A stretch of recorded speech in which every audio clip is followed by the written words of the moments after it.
Hi. The first couple of times we've talked about two different ways that trauma can reveal itself in relationships and in us as a person.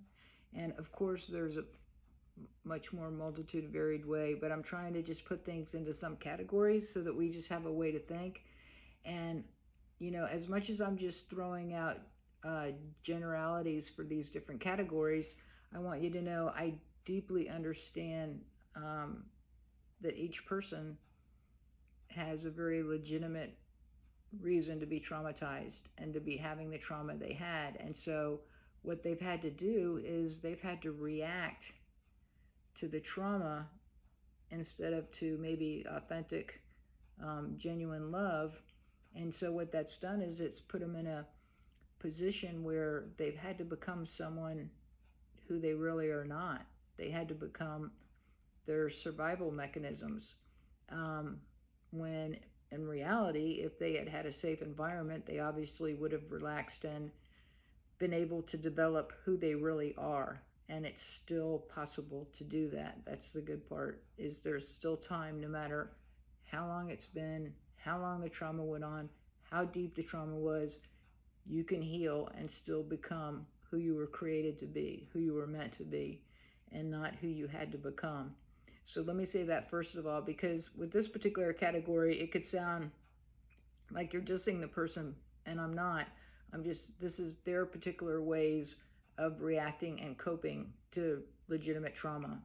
And so this person's highly ambivalent. And the frustration is they cannot recognize it. If you try to have a conversation with them, they think everything is okay, and you can't pin them down. So it's hard to resolve something with someone that you cannot pin down and have like a real beginning to end conversation. They'll be really good at deflecting or going into fragile mode. So how are you gonna say how you're really feeling or how you've been hurt to someone that then goes into their helpless, fragile state? But then they're full of paradoxes because that's what's so frustrating being in a relationship with someone like this, because they're able to find ways. They're kind of like the expert at excuses. They've got all kinds of ways to be slippery and slide around, not having to deal and face what it is that you want to talk about with them. So that's why you can't go into a deep relationship with them. And that's what they're obviously trying to avoid, because the person perhaps they had a deep relationship with, and especially if it was a parent, it's like that's the person that they should have been able to trust and depend on the most. And now all of a sudden, the person that they're supposed to be able to trust the most is untrustworthy. So who is trustworthy? So they develop a way of um, uh, looking like they want intimacy when in actuality they don't have the ability to carry it out. So when I use the word seduce, I'm not talking about sexually only. I'm just saying they're very seductive at drawing people in because they need a host. They don't have their own self. And so what they do is, just like a tick does not have its own lifeblood, a tick has to have a host to survive and go suck the blood from, you or an animal or something in order to be able to stay sustained.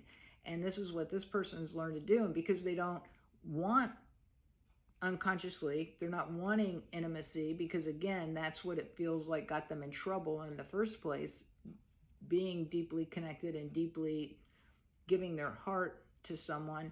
Now it feels like the safest way to do is to avoid that, but they're not aware of how they're avoiding it. They just are experts at it.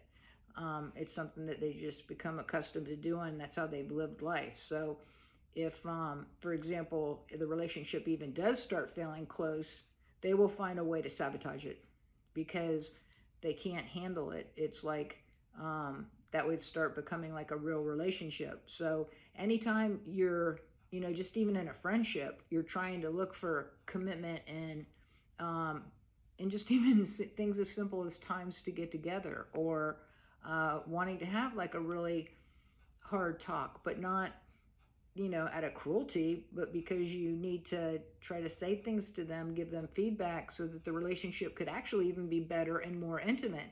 But then that's what they're trying to avoid, but you don't know that. So you can't understand, and that's why it's so frustrating for you as well on the other end of it, because you can't understand. They say they want something, and then when you go and try to be that, they sabotage it. So it's like this constant, like, back and forth kind of thing. And so they basically don't have the ability. Well, they do have the ability, but they don't know how to tap into the part of themselves that knows or could learn and be capable of loyalty, and not having to sabotage the relationship. So, basically it's really frustrating for them.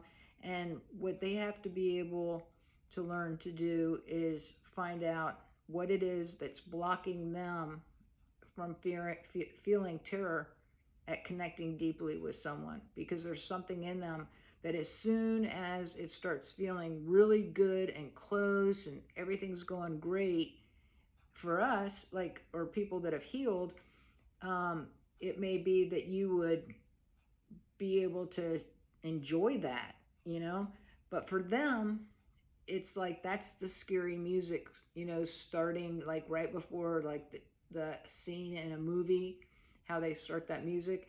And so that's all they hear, and everything in them says, whoop, shut down, time to shut down, got to get out of here, got to get away. They're not thinking this, it's just become automatic by now. And so they will go from host to host to host. They will never have like a long standing, lasting relationship unless it's somebody, who in a bad way is willing to neglect themselves and their own needs to make their needs priority. Because if they're not willing to do that, then it can't even go.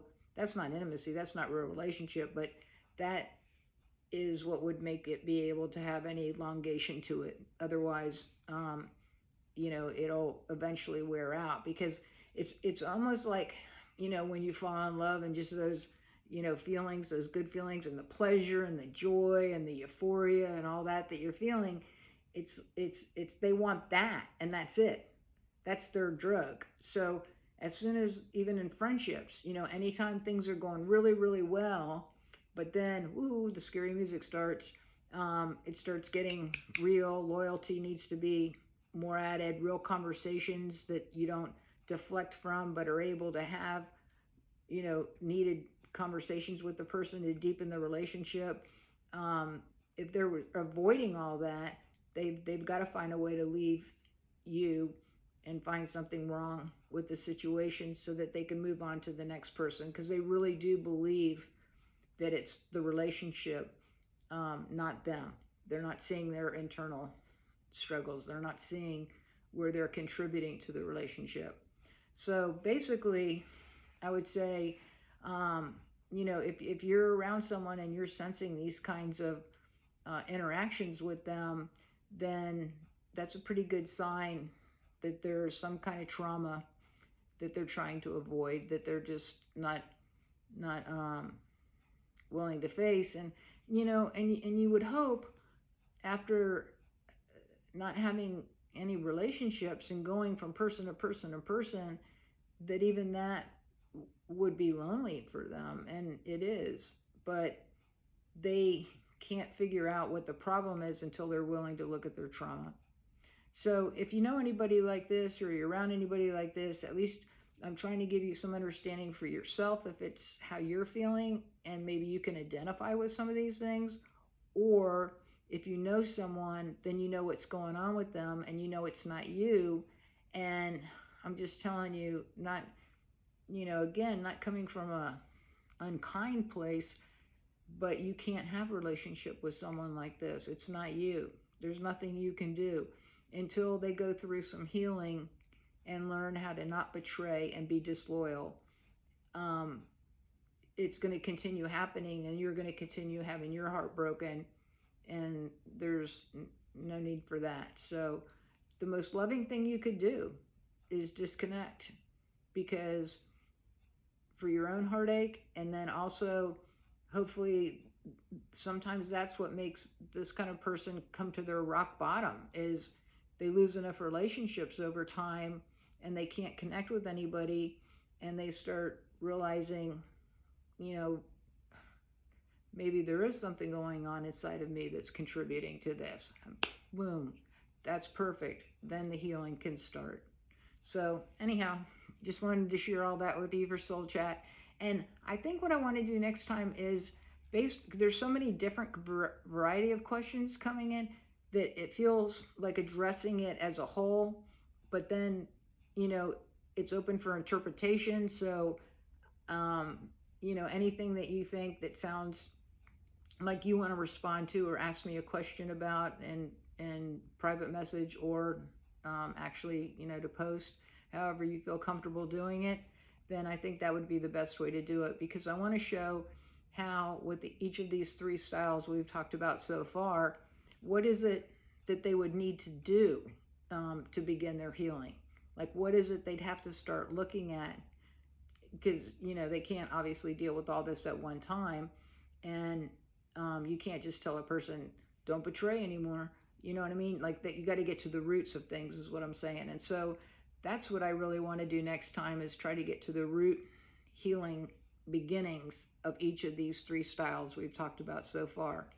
So anyhow, I hope you have a great weekend, and that you really enjoy yourself, and that you're able to feel and stay in pleasure. Pleasure is a good thing. Joy is a good thing. Feeling happy. Feeling like you can trust your higher power, or whatever your source is that you draw from. These are all things that are going to help you, until we talk more specifically about some things that you can do depending on which of these three styles that you're coming from. So again, feel free to write any questions, anything else you want to know, and we'll just kind of go from there. Have a great weekend again. I love you. Friday Soul Chat.